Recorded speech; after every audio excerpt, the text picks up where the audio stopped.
you heal your leaky gut?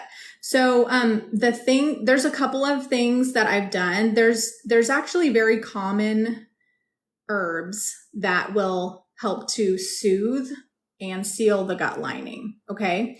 That doesn't mean that they completely seal it themselves. They do seal it, but it's almost like a Band-Aid. They kind of smooth it over until your body can regenerate the gut lining, which it does every 5 to 7 days. So it's good to use those herbs to help soothe it so that it doesn't keep getting inflamed and irritated and tearing back open. So I use a multi-pronged approach. Basically, it's a 3-step protocol for parasites, and I start with sealing leaks in the gut. The first step is step 1. It seals leaks in the gut. It opens up detox pathways, and it supports the liver and kidneys. It's actually only 3 days. It's the best thing I've seen for prepping yourself for a parasite cleanse. All of those things need to be done before you start a parasite cleanse. So step 1 is vital, very important to open those detox pathways. Otherwise you can get sick. You can get some pretty bad die-off symptoms depending on what you have going on. How do you know if you have leaky gut? So pretty much everybody has it to some extent.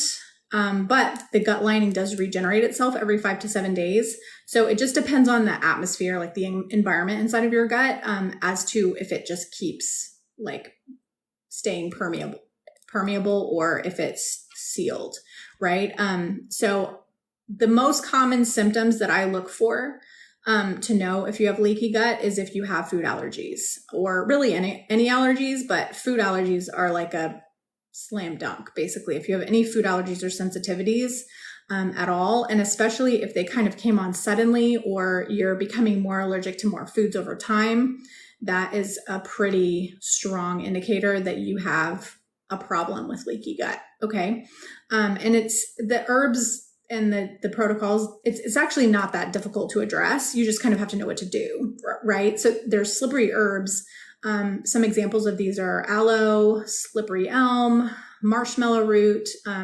They're these slippery herbs that when you get them wet, they're very like kind of slimy and slippery.